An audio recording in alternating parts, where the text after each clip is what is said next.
असदुद्दीन ओवैसी की party AIMIM कहने को तो आंध्र प्रदेश और अब तेलंगाना की पार्टी है, लेकिन हैदराबाद से बाहर कभी विस्तार की सोची नहीं।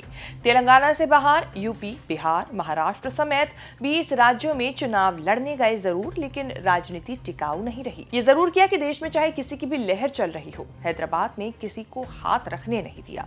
तेलंगाना की राजनीति मुसलमान बहुल हैदराबाद असदुद्दीन ओवैसी और अकबरुद्दीन ओवैसी का किला है। 2024 के लोकसभा चुनाव में बीजेपी ने हिंदुत्व फेस माधवी लता के जरिए ओवैसी को हैदराबाद से उखाड़ने की चाल चली, लेकिन दांव उल्टा पड़ा। माधवी लता हार गई और फिर ओवैसी का कब्जा हो गया। करीब 9 महीने बाद फिर हैदराबाद में चुनाव हुए, सीधे बीजेपी और AIMIM के बीच, लेकिन नतीजा ऐसा आया कि हलचल मची है। तेलंगाना विधान परिषद में MLC की एक सीट हैदराबाद लोकल अथॉरिटीज यानी HLA कोटे से चुना जाता है। हर 6 साल में बाकायदा चुनाव होता है। वैसे 22 साल से चुनाव तो होते रहे, लेकिन वोटिंग की नौबत नहीं आई। पार्टियों के बीच सहमति बन जाने से निर्विरोध उम्मीदवार जीतता रहा। 2019 में BRS के उम्मीदवार MS प्रभाकर राव MLC बने थे। इस बार बीजेपी ने खेल पलटने की कोशिश की, ये जानते हुए भी कि जीतने लायक नंबर नहीं है। बीजेपी चुनाव में कूद गई AIMIM और ओवैसी के वर्चस्व को चैलेंज करने के लिए। 23 अप्रैल को हुए चुनाव में कांग्रेस और BRS ने चुनाव से दूरी बनाकर रखी। AIMIM को तो हैदराबाद से MLC जिताना ही था। पलटवार में बीजेपी ने ताल ठोक दी। सीधा मुकाबला दोनों के बीच हुआ, लेकिन फाइनली बाजी AIMIM ने बीजेपी को हरा कर मार ली। 112 वोटर्स को वोट डालने थे। 81 corporate greater Hyderabad municipal corporation के होते हैं। 9 सांसद, 15 MLA, 7 MLC यानी 31 एक्स ऑफिशियल मेंबर्स होते हैं।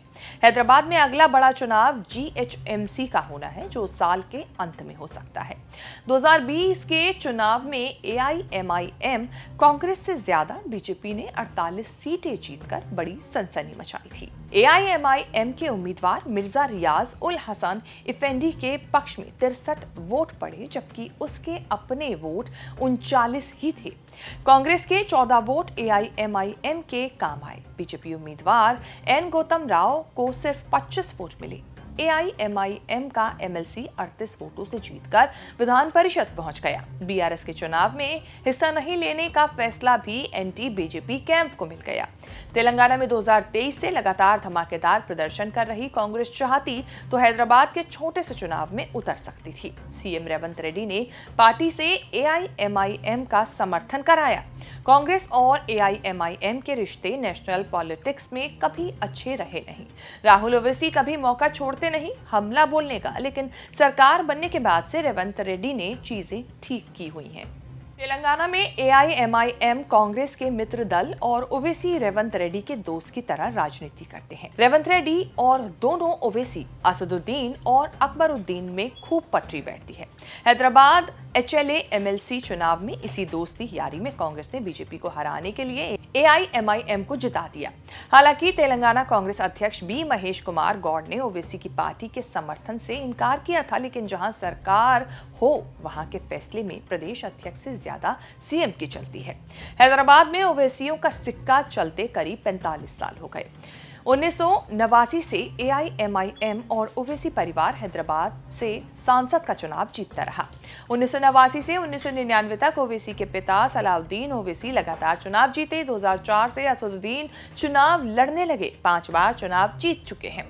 हैदराबाद की 9 विधानसभा सीटों पर भी AIMIM का कब्जा बना हुआ है। गोशा महल की एक सीट जो बीजेपी के T राजा सिंह जीतते थे, वो भी 2023 में हाथ से निकल गई। शेष भारत में ये रिपोर्ट इतनी ही। उम्मीद है ये रिपोर्ट आपको पसंद आई होगी। इसे लेकर आपकी जो भी राय है कमेंट सेक्शन में जाके अपनी बात हमें जरूर बताएं। इस तरह की खबरें आगे भी देखने के लिए बने रहें न्यूज़ तक के साथ।